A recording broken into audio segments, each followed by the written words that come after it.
Shalom semuanya, selamat sore, selamat hari Minggu. Puji nama Tuhan, kita boleh ada di tempat ini semua karena kemurahan Tuhan. Tuh, yang amin coba Bapak Gembala. Puji nama Tuhan. Ada amin Bapak Ibu? Gak ada yang namanya amin di sini ya. Oke, kita dari kemarin ngebahas tentang doa-doa bagaimana kehidupan doa Bapak Ibu setelah mendengar khotbah-khotbah berseri kemarin. Apakah ada perubahan dalam hidup kita dalam berdoa, cara kita memandang doa? Bagaimana kehidupan doa Bapak Ibu? Bagaimana cara kita berkomunikasi sama Tuhan? Saya berdoa, saya juga mengalami Tuhan. Doa-doa saya juga mulai berubah cara memandang Tuhan. Saya juga berdoa buat Bapak Ibu, semoga hari ini kita menemukan sesuatu lagi yang membuat kita kembali bertobat dan mengingat kembali tentang kebaikan Tuhan. Hari ini kita mau belajar tentang doa Musa, ya. Kita mau ambil dalam kitab Keluaran 33 ayat 12 sampai 23. Kita akan baca secara bergantian supaya Bapak Ibu nggak ngantuk ya, karena ini ayatnya lumayan banyak. Saya akan mulai dari ayat yang pertama, lalu selanjutnya kita bergantian. Oke? Keluaran 33 ayat 12 sampai 23. 23 kita sama-sama ya. 1, 2, 3. Kemudian aku akan menarik tanganku dan engkau akan melihat belakangku, tetapi wajahku tidak akan kelihatan. Puji nama Tuhan. Oke Bapak Ibu, kalau kita mau melihat kisah ini, latar belakang Keluaran 33 ini terjadi sesudah peristiwa anak lembu emas di Keluaran 32. Jadi waktu Musa berada di Gunung Sinai menerima hukum Tuhan itu, bangsa Israel itu menjadi gak sabar dan meminta Harun untuk membuat patung anak lembu emas untuk disembah. Masih ingat kisahnya ya Bapak Ibu ya? Tindakan ini merupakan pelanggaran besar terhadap perjanjian yang baru saja mereka terima dari Allah. Di konteks sejarahnya bangsa Israel itu kan baru keluar dari perbudakan di Mesir. Mereka sedang berkemah di sekitar Gunung Sinai, Horeb, dalam perjalanan menuju ke tanah perjanjian. Allah telah mengikat perjanjian dengan mereka dan memberikan 10 perintah Allah. Ada yang ingat 10 perintah Allah apa aja? Enggak, saya nggak mau tes hari ini ya. Cuma nanya doang, ingat gak? Namun sebelum perjalanan berlanjut, mereka jatuh ke dalam penyembahan berhala. Kalau Bapak Ibu tahu, ini adalah doa syafaat Musa yang pertama. Tapi doanya Musa ini nggak minta berkat. Dia cuma minta apa? Musa cuma minta disertai, Bapak Ibu. Saya akan mulai dengan satu kisah ya. Ini kisah saya. Saudara, kalau kita sedang melakukan perjalanan keluar kota atau road trip, daerah yang gak pernah dikunjungi, maka kita akan pakai apa biasanya? Daerah yang kita road trip naik mobil ya. Biasanya kita bawa apa supaya kita bisa sampai ke tujuan? Pakai apa? Google Maps atau Waze ya, buat nunjukin arah kita. Nah, kisah saya suatu hari saya sama Bapak Gembala dan sama Bapak Pembina itu sama Geva itu road trip ke Malang karena Ibu Pembina harus berangkat duluan. Waktu itu ipar saya baru melahirkan lah gitu ya. Nah, kami berangkat itu malam setelah ibadah jam 9 malam. Nah, dengan karena Bapak Pembina itu sebenarnya udah sering bolak-balik ke Malang, jadi sebenarnya udah tahu jalan ya. Tapi tetap pakai maps digital ya. Malam itu maps itu mengarahkan ke jalan yang sebenarnya belum pernah dilewatin. Seingat saya belum pernah dilewatin ya. Dan Bapak Pembina itu akhirnya ngikutin petunjuknya dengan harapan mungkin Mas ini bawa ke sini mungkin supaya lebih cepat nyampe, lebih potong jalan gitu ya. Nggak usah sampai berapa sih? 8 jam ya? Nggak usah sampai 8 jam gitu. Nggak taunya itu udah malam Bapak Ibu. Udah malam dimasukin ke dalam kayak pokoknya jalannya sepi, pinggir kanan kiri tuh pohon, terus jalanannya pertama sempit. Terus aku tuh masuk ke perkampungan gitu, jujur dalam hati saya tuh udah netting gitu. Gimana kalau tiba-tiba ada bajing loncat gitu kan? Tahu nggak Bapak Ibu bajing loncat apa? Tahu kan ya? gitu, tiba-tiba ditegrap no mobilnya gitu kan. Terus atau tiba-tiba di tengah-tengah gitu bisa diketahui sama Mbak Kunti gimana gitu kan, udah pikirannya udah tiba-tiba kedengeran yang aneh-aneh tuh, ngelihat kanan kiri udah gelap banget, udah pohon-pohon gitu ya. Itu situasinya sangat mencekam buat saya. Saya nggak tahu tuh itu yang di depan itu Bapak Gembala dan Bapak Pembina gimana. Sampai di tengah dak dikduk itu akhirnya ketemu perkampungan dan lumayannya jalan besar, agak besar jalannya, dan akhirnya keluar ke jalan raya. Sampai situ udah mulai akhirnya ketemu jalan raya ya. Saudara, ini kebayang gak ya? Saya menyadari itu situasinya mencekam, tapi walaupun dalam hati dak-dikduk, saya tuh bisa tenang. Karena saya tahu apa? Saya tahu kalau Bapak Pembina, ada suami saya, ada Bapak Pembina yang udah tahu jalan. Dan ada Geva yang nemenin saya gitu. Saya nggak sendiri. Kebayang kalau misalnya kita pergi sama supir Grab misalnya. Itu tuh nggak tahu deh. Saya tuh pasti udah nggak tenang gitu. Takut dibawa kabur, takut apa yang terjadi saya juga nggak tahu. Artinya gini Bapak Ibu ya. Kok nggak bisa ya? Oke. Maps mungkin akan mengarahkan kita ke tujuan, tapi dengan siapa kita berjalan itu sangat menolong kita untuk setidaknya kita bisa lebih tenang dan yakin. Ya, karena kita tahu, apalagi kalau ada orang yang tahu jalan dan tahu jalan secara akurat gitu. Meskipun ada dak-dikduknya, tapi kita tahu pasti orang itu pasti akan membawa kita ke tujuan. Nah, waktu itu Musa mengalami petunjuk dari Tuhan untuk membawa bangsa Israel keluar dari tanah Mesir dan berjanji untuk menyertai Musa.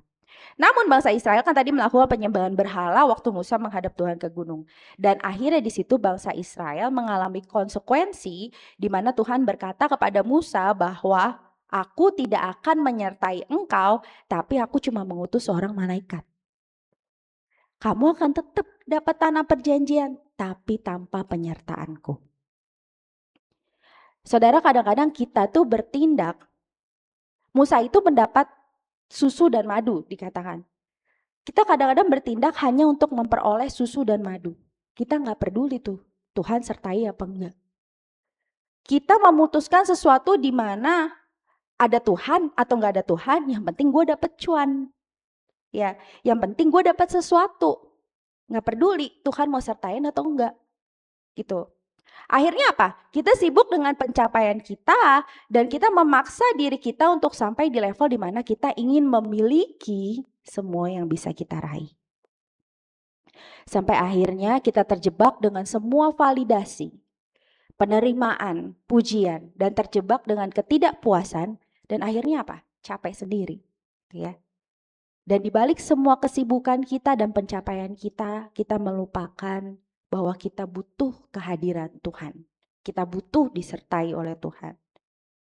Apakah di dalam keseharian kita tetap bertanya apakah Tuhan menyertai dan tetap ada hadir dalam aktivitasku? Dalam semua kesibukan kita, dengan semua tujuan dan pencapaian kita, masih nggak kita bertanya, apakah Tuhan menyertai jalanku? Nah, hari ini kita akan merenungkan doa Musa yang mengajar kita bagaimana Musa begitu bergantung kepada kehadiran Tuhan di sisinya. Saya akan membahas beberapa poin. Poin pertama itu yaitu mengenal Tuhan lebih penting daripada mengetahui jalannya. Di Keluaran 33 ayat 12-15 dikatakan, aku ulangin ya, aku bacain ya. Lalu berkatalah Musa kepada Tuhan, memang engkau berfirman kepadaku, suruhlah bangsa ini berangkat, tetapi engkau tidak memberitahukan kepadaku siapa yang akan kau utus bersama-sama dengan aku. Namun demikian engkau berfirman, aku mengenal namamu dan juga engkau akan mendapat kasih karunia di hadapanku. Maka sekarang, jika kiranya aku mendapat kasih karunia di hadapanmu, beritahukanlah kiranya jalanmu kepadaku, sehingga apa? Aku mengenal engkau, supaya aku tetap mendapat kasih karunia di hadapanmu.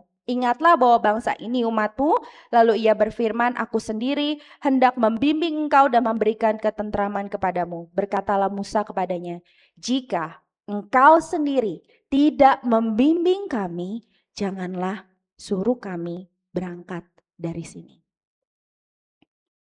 Ini menarik Bapak Ibu. Musa bilang apa? beritahukanlah kiranya jalanmu kepadaku sehingga aku mengenal engkau di ayat 13. Ini menarik karena bahwa Musa tidak berkata, Tuhan tunjukin jalannya aja. Tapi Musa bilang, tunjukkan jalanmu supaya aku mengenal engkau. Di sini Musa bukan hanya meminta jalan secara literal, tetapi Musa meminta petunjuk, arah, hikmat, dan cara Allah bertindak. Bukan sekedar jalan biasa, tapi dia pengen tahu apa yang ada Allah pikirkan, bagaimana Allah bertindak. Dia meminta hikmat dari Tuhan. Jalan maknanya adalah karakter Tuhan sendiri, kehendak Tuhan sendiri. Artinya Musa pengen supaya dia selaras dengan kehendak Tuhan. Karena apa? Musa memahami bahwa tujuan akhir bukan sekedar mengetahui arah, tetapi mengenal pribadi yang memimpin perjalanan. Wow, Bapak Ibu, seringkali kita cuma minta sama Tuhan, kira-kira hari ini aku harus ngapain ya Tuhan? Kira-kira jalan yang mana yang harus aku pilih Tuhan? Tetapi Musa di sini, dia bukan cuma sekedar minta Tuhan tunjukin jalan, tapi dia pengen mengenal Tuhan itu sendiri. Kalau Bapak Ibu lihat di sini ada kata mengenal, sehingga aku mengenal engkau. Ternyata kata mengenal di sini itu diterjemahkan dari kata yada. Berbeda dengan sekedar tahu di kepala, yada itu berarti mengenal secara mendalam, intim, dan berdasarkan pengalaman pribadi. Kata ini sering digunakan dalam Perjanjian Lama untuk menggambarkan hubungan yang sangat dekat, baik antar manusia maupun antar manusia dengan Tuhan. Jadi maksudnya Musa mengenal ini itu bukan cuma sekedar tahu, tapi Musa ingin mengenal secara personal. Ini contoh nih ya, contoh. Saya nih nggak ceritanya sih, dulu sih iya ya. Ngefans banget sama artis Jerian. Tahu nggak Bapak Ibu Jerian? Efse, Tomingse, tahu ya, gitu ya. Saya ngefans ceritanya sama Tomingse.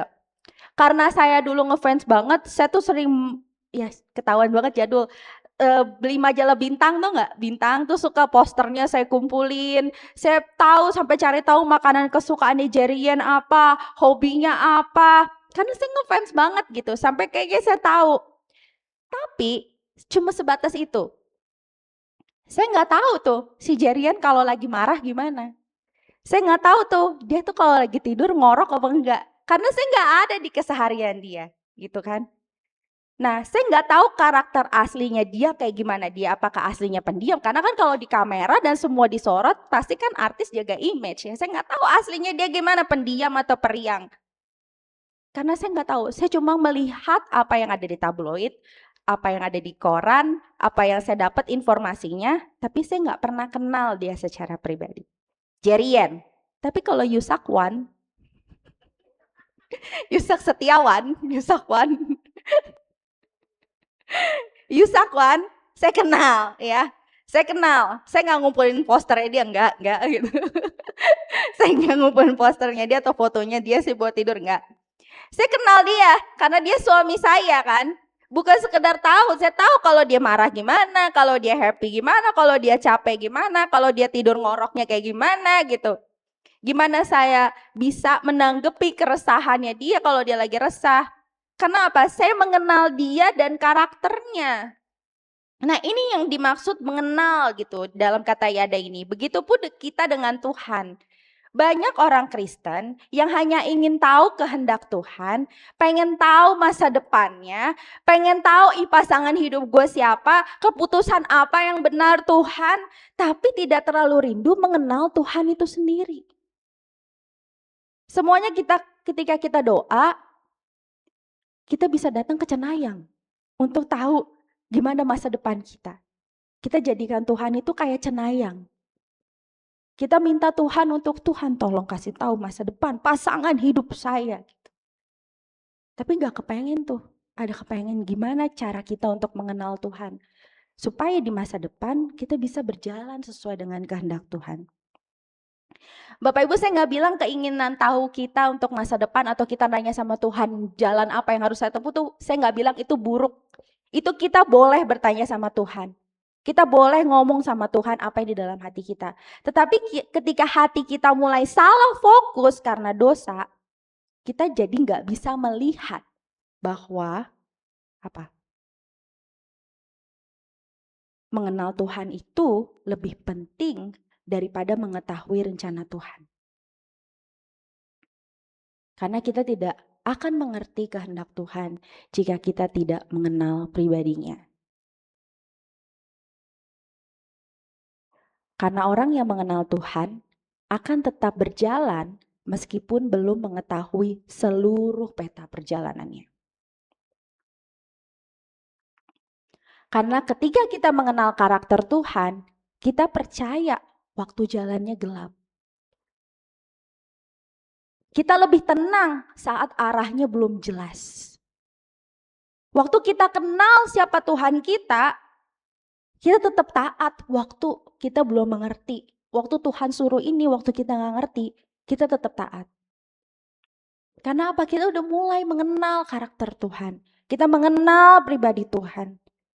Dan kita tahu apapun yang Tuhan tetapkan dalam kehidupan kita, Dia pasti tahu yang terbaik. Bagaimana kita bisa mengenal Tuhan kalau kita gak pernah berdisiplin rohani? Jujur saya kesentil sama firman Tuhan ini. Disiplin rohani buat saya itu sesuatu yang sangat sulit. Pengennya melakukannya tidak dengan terpaksa. Tapi kalau tidak dipaksa, saya tidak akan melakukannya. Gitu ya.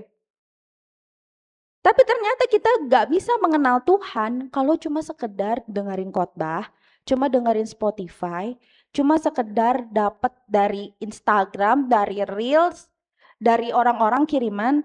Kita harus punya hubungan pribadi lewat disiplin rohani, baca firman, dan merenungkan berdoa. Kalau kita tidak lakukan itu, bagaimana kita bisa mengenal Tuhan secara pribadi? Bapak Ibu, kita bukan hanya membutuhkan petunjuk, tapi mengalami dan mengenal Allah secara personal. Semakin kita mengenal Tuhan, hati kita yang diubah, Bapak Ibu. Sehingga apa? Kita nggak lagi mencari kepuasan di luar Tuhan. Sehingga pujian, penerimaan, dan segala sesuatu yang kita harapkan dari orang itu menjadi tidak berarti karena kita menemukan kepuasan hanya di dalam Tuhan. Pertanyaan refleksinya adalah, apakah hari ini kita masih berdoa hanya ingin mencari jawaban atau petunjuk dari Tuhan? Atau kita lewat itu kita mau mengenal pribadinya Tuhan. Biarlah kesadaran ini membawa kita kepada pertobatan sehingga kita lebih ingin mengenal Tuhan, isi hati Tuhan, dan karakter Tuhan daripada sekedar mengetahui jalannya. Karena kita menemukan bahwa mengenalnya lebih mulia daripada sekedar mencari petunjuknya. Lupa slide-nya. Yang kedua, kehadiran Tuhan lebih berharga daripada berkat Tuhan. Keluaran 33 ayat 15-16. Saya akan bacakan, berkatalah Musa kepadanya, jika engkau sendiri tidak membimbing kami, janganlah suruh kami berangkat dari sini. Dari manakah gerangan akan diketahui bahwa aku telah mendapat kasih karunia di hadapanmu, yakni aku dengan umatmu ini? Bukankah karena engkau berjalan bersama-sama dengan kami, sehingga aku dengan umatmu ini dibedakan dari segala bangsa yang ada di muka bumi ini. Ini inti dari doa Musa, perhatikan konteksnya. Tuhan tuh sebenarnya tetap menjanjikan tanah perjanjian. Artinya apa? Mereka akan tetap mendapatkan susu dan madu. Mereka akan tetap diberikan kemenangan. Mereka akan dapat tanah warisan. Tetapi Tuhan berkata bahwa Dia tidak akan berjalan bersama dengan mereka. Nah, Bapak Ibu, bagi banyak orang itu udah cukup. Udah dapat susu dan madu, udah dapat tanah warisan, terus udah dapat kemenangan. Harusnya untuk banyak orang udah gak perlu Tuhan lagi. Semuanya udah dapat. Kan orang kebanyakan itu yang penting udah dapat berkat, yang penting udah berhasil, yang penting tujuan udah tercapai. Tanpa Tuhan itu sudah cukup. Kepuasan hati. Dan yang lebih ironisnya lagi adalah orang menganggap penyertaan Tuhan itu jika ada susu dan madu yang berlimpah. Atau berkat materi. Kalau kita miskin, kalau kita kena penyakit, oh berarti orang itu gak disertai Tuhan. Wah, orang itu dikutuk sama Tuhan. Padahal Bapak Ibu, penyertaan Tuhan gak sedangkal itu.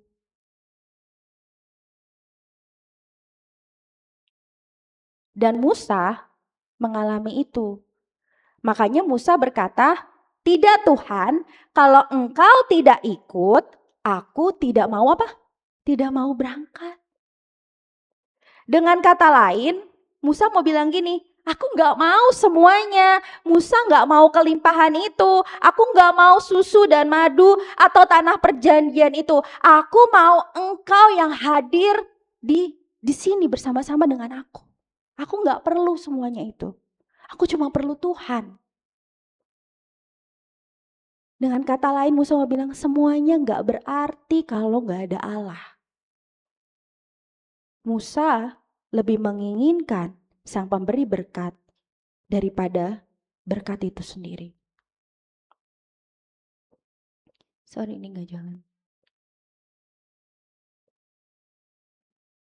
Bukan karena Musa kuat, justru karena Musa tahu bahwa Musa gak bisa berjalan kalau gak ada Tuhan. Nah ini kan kontras apa yang terjadi dengan kehidupan orang-orang zaman sekarang ya. Semua orang berlomba-lomba berdoa untuk apa? Berkat, kelimpahan. Semua hanya ingin produk dari Tuhan, gak peduli mau Tuhan hadir apa enggak. Semuanya hanya minta, ya gak apa-apa tadi. Yang penting ada susu dan madu. Yang penting di rumah beras aman. Yang penting minyak berlimpah. Yang penting kantong saya tebal. Yang penting besok saya udah ada pegangan. Saya tahu, saya merasa aman. Saya nggak perlu ada Tuhan di sisi saya. Saya cuma mau produknya Tuhan aja. Nah Bapak Ibu, bagaimana dengan kita? Doa apakah yang kita minta kepada Tuhan? Penyertaan Tuhan atau semua berkatnya aja? Ini jadi refleksi yang mungkin kita jawab dalam hati kita. Apa yang paling sering kita panjatkan doa kita kepada Tuhan? Apakah kita menginginkan penyertaan Tuhan? Atau cuma ingin apa yang Tuhan bisa beri kepada kita? Bapak Ibu, Musa itu punya relasi yang dalam dengan Allah. Bayangkan aja ya. Sorry ini kelewatan. Bayangkan Musa itu diizinkan berbicara langsung dengan Allah. Hati Musa itu melekat kepada Allah dan kerinduannya akan penyertaan Allah itu mengubah hatinya dan menyadari bahwa tanpa Allah itu Musa tuh gak mampu berjalan memimpin bangsa ini.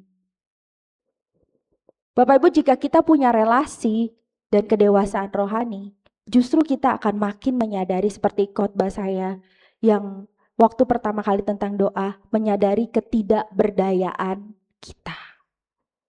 Justru Bapak Ibu, semakin dalam pengenalan kita akan Tuhan, kita akan menemukan bahwa semua yang Tuhan berikan kepada kita, fasilitas yang mungkin berguna, tapi itu tidak sebanding dengan keindahan Tuhan dalam hidup kita. Makanya Paulus bilang apa? Di Filipi 3 ayat 8. Malahan segala sesuatu kuanggap apa? Rugi karena pengenalan akan Kristus Yesus. Tuhanku lebih mulia daripada semuanya. Oleh karena dialah aku telah melepaskan semuanya itu dan menganggapnya apa? Sampah. Supaya aku memperoleh Kristus. Bapak Ibu, orang yang sudah melihat bahwa Allah itu indah, bukan berguna, akan menemukan kepuasan sejati dalam hidupnya. Karena apa yang kita kejar? Apa yang kita paling inginkan, hasrat terdalam kita? Kepuasan apa yang ketika kita ngerasa, aku udah ngerasa puas dapetin ini? Uang? Seberapa banyak Bapak Ibu? Kira-kira pengen ada uang berapa M di rekeningnya? Apakah merasa puas? Berapa banyak mobil yang pengen kita punya? Berapa mewah rumah yang pengen kita punya? Apa yang paling kita rasa berharga? Penghormatan, pujian dan sebagainya. Itu semua akan lewat begitu saja. Tapi ketika kita memperoleh Kristus dan kita melihat bahwa Yesus itu indah, kita akan menemukan kepuasan sejati yang gak akan pernah kita dapat dari dunia ini. Kepuasan yang hanya kita temukan di dalam Kristus. Jadi Bapak Ibu, jika hari ini kita hanya berdoa, hanya minta berkat-Nya saja, yuk kita bertobat. Biarlah anugerah-Nya memampukan kita dan Roh Kudus untuk menolong kita melihat keindahan Tuhan melampaui semua berkat-berkat-Nya. Boleh dicekrek-cekrek dulu. Sebelum kita masuk ke poin yang ketiga. Oke. Poin yang ketiga adalah kemuliaan Tuhan adalah kebutuhan terdalam manusia. Di Keluaran 33 ayat 17 sampai 23. Saya akan bacakan 17 sampai 18 lalu 19 20 ya. Keluaran 33 ayat 17 sampai 18, berfirmanlah Tuhan. Berfirmanlah Tuhan kepada Musa, juga yang telah kukatakan ini akan kulakukan karena engkau telah mendapat kasih karunia di hadapanku dan aku mengenal engkau. Tetapi jawabnya, perlihatkanlah kiranya kemuliaanmu kepadaku. Di ayat 19 sampai 20, tetapi firman-Nya, aku akan melewatkan segenap kegemilanganku dari depanmu dan menyerukan nama Tuhan di depanmu. Aku akan memberi kasih karunia kepada siapa yang kuberi kasih karunia dan mengasihani siapa yang kukasihani. Lalu firman-Nya, engkau tidak tahan memandang wajahku sebab tidak ada orang yang memandang aku dapat hidup. Intinya Musa itu ingin melihat kemuliaan Tuhan, tapi Tuhan tuh bilang, kamu tuh gak bisa ngelihat mukaku, kamu tuh kalau ngelihat mukaku tuh kamu bakal mati karena terlalu mulianya Tuhan. Manusia gak pernah bisa. Nah ini menariknya, si Musa ini bilang apa? Perlihatkanlah kiranya kemuliaanmu kepadaku. Setelah Tuhan berjanji menyertai Musa, Musa itu masih meminta sesuatu, ya. Musa bukan minta umur panjang, Musa gak minta keberhasilan, Musa gak minta kemenangan, tapi ini luar biasa, Musa bilang apa? Perlihatkanlah kemuliaanmu. Ini berbeda dengan orang-orang sekarang. Orang-orang bukan mencari kemuliaan Tuhan, tetapi orang-orang mencari kemuliaan dirinya sendiri. Apa? Orang sibuk mencari nilai dirinya. Lewat apa? Lewat pujian. Orang sibuk mencari penerimaan, pengen merasa dikasihi, pengen merasa diterima oleh setiap kalangan, pengen mencari validasi. Dari apa? Dari banyaknya pujian yang diterima, dari berapa banyak ia dicintai orang-orang, berapa banyak uang yang di dompet dan rekeningnya, berapa banyak followersnya, berapa banyak orang yang menghormatinya dan sebagainya. Inilah kesibukan orang-orang zaman sekarang. Bukan sibuk mencari kemuliaan Tuhan, tapi sibuk mencari kemuliaan, seberapa besar kemuliaan yang bisa saya terima sekarang. Ketika mereka tidak mendapat apa yang mereka mau, apa jadinya? Nilai dirinya hancur, rusak, lalu merasa tidak berarti. Buat apa ya saya hidup ya? Makanya banyak artis-artis di masa gemilangnya ya sangat dicintai orang-orang dengan pujian, kelimpahan materi dan sebagainya. Di akhir waktunya akhirnya mereka merasa kecewa dan akhirnya mereka bunuh diri. Karena pada akhirnya semuanya lepas. Apa yang tertinggal dalam hidup mereka kalau mereka gak punya Tuhan? Selama ini mereka merasa bahwa pujian dari orang adalah kemuliaan dirinya. Lalu saat semuanya sudah berakhir, mereka kembali ngerasa mereka tidak berarti.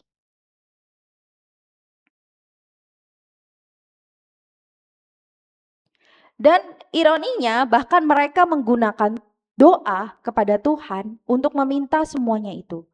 Bahkan marah kepada Tuhan kalau doanya gak dijawab.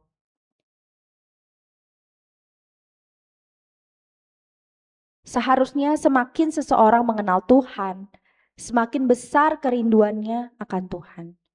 Justru orang yang baru mengenal Tuhan biasanya hanya mencari tangan Tuhan. Tetapi orang yang makin dewasa, dia akan mencari wajah Tuhan. Kalau orang baru kenal Tuhan, mungkin dia akan cuma sekedar tahu Tuhan seperti apa. Tapi semakin kita dewasa rohani, semakin kita mengenal Tuhan, di situ ada kerinduan untuk mengenal Dia lebih.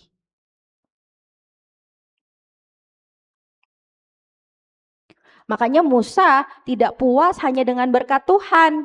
Ia ingin melihat kemuliaan Tuhan dinyatakan. Secara gak langsung Musa bilang gini, ingin berkata bahwa Tuhan, aku tuh rindu kemuliaan-Mu saja yang dinyatakan di dalamku.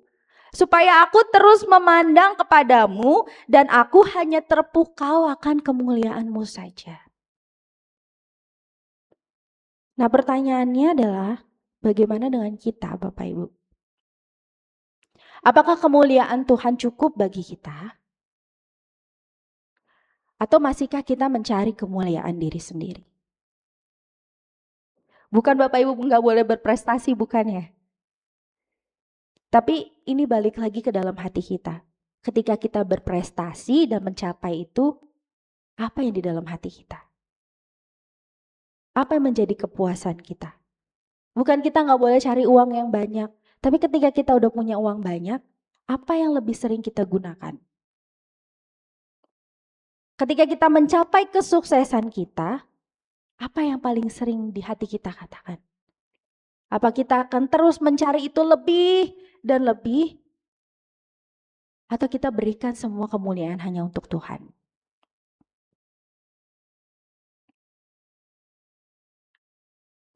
Di Keluaran 33 ayat 20 saya nggak tulis di sini dikatakan, lalu firman-Nya, engkau tidak tahan memandang wajahku sebab tidak ada orang yang memandang aku dapat hidup. Musa tidak dapat memandang wajah Tuhan karena terlalu holy Bapak Ibu. Karena secara kodrat atau alami memang manusia tidak sanggup memandang Allah. Contoh, ada kita yang bisa mendekat kepada matahari dengan alat secanggih apapun, dengan kecepatan kita ke sana, kita nggak akan pernah bisa mencapai matahari. Karena sesungguhnya manusia berdosa tidak sanggup berdiri di hadapan kekudusan Allah. Bapak Ibu, ini adalah realitas manusia. Ini adalah masalah terbesar manusia.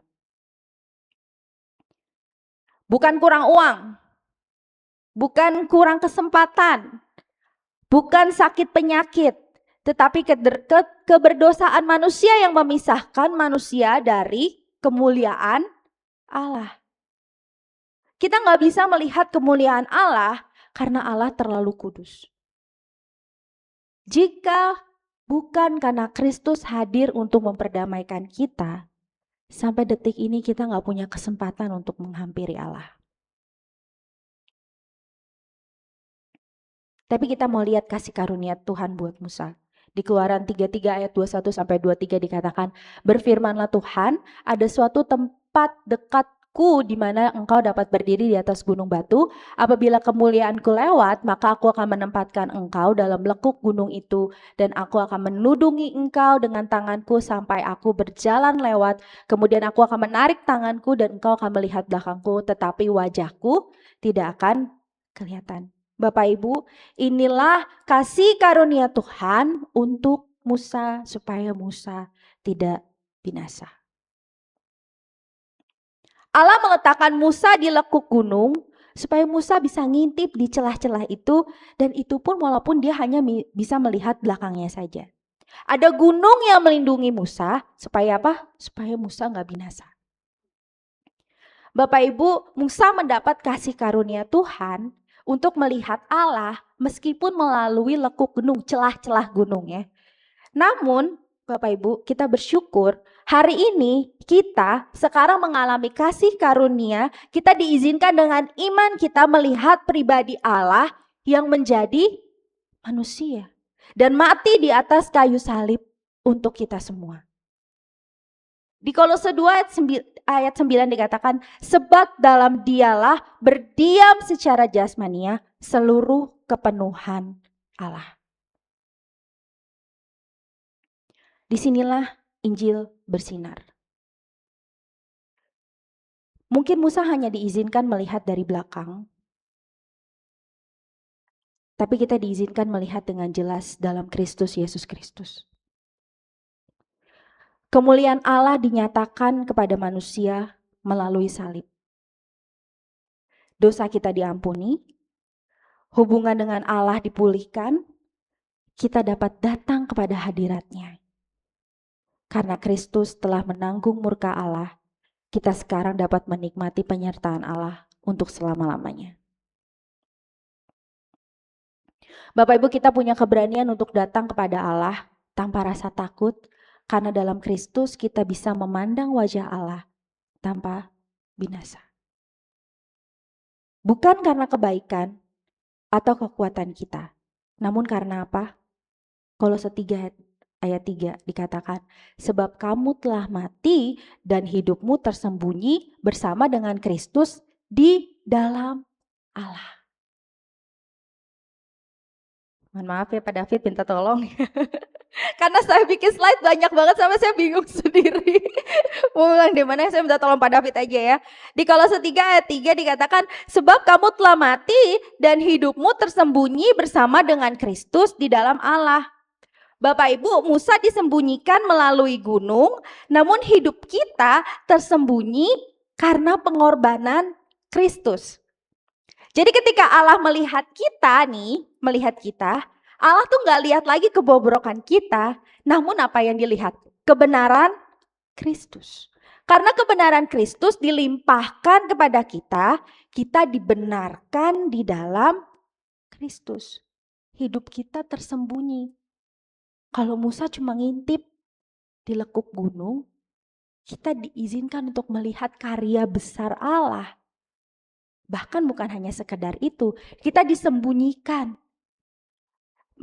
Kehidupan kita yang telah mati dan hidup yang baru itu tersembunyi di dalam Kristus. Jadi waktu kita menghadap kepada Allah, yang dilihat adalah kebenaran Kristus yang melingkupi kita. Bapak Ibu, karena pengorbanan Yesus, kita bisa mengenal pribadi Allah. Kita diberikan akses untuk datang kepada Allah. Dan Yesus adalah jalan itu sendiri, supaya kita bisa bersama dengan Allah dalam kekekalan. Saya undang pemain musik. Lewat pengorbanan Yesus, mungkin Musa gak bisa melihat gambaran penuh tentang Allah. Tapi Bapak Ibu, walaupun kita tidak melihat langsung bagaimana Yesus mati di kayu salib, tapi kita punya iman dan pengharapan di dalam Kristus. Inilah kasih karunia Tuhan buat setiap kita. Lewat pengorbanan Yesus, apalagi kita bisa menikmati penyertaan Tuhan dalam hidup kita.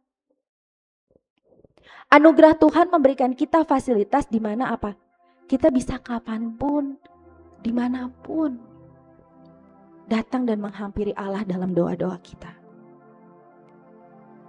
Kita diberikan Roh Kudus yang menguatkan kita, menyertai kita, menghibur kita, kapanpun dan dimanapun.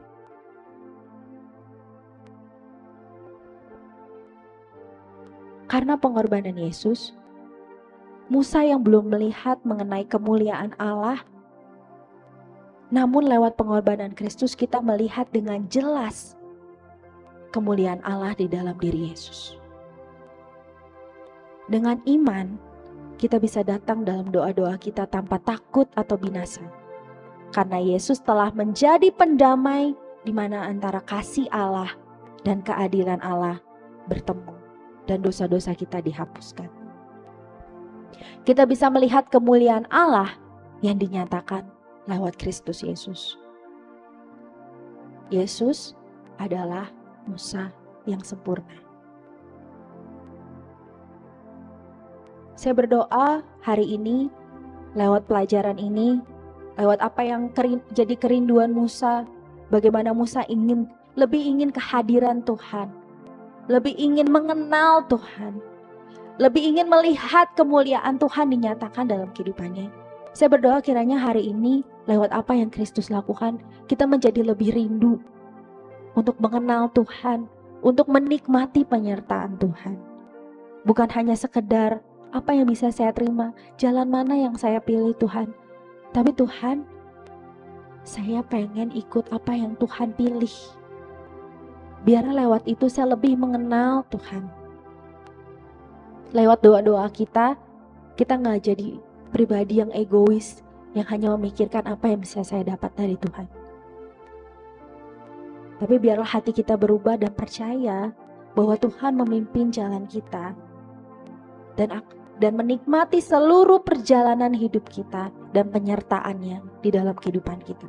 Saya berdoa biarlah Roh Kudus menolong kita supaya kita mempunyai hati yang selalu rindu akan hadirat Tuhan.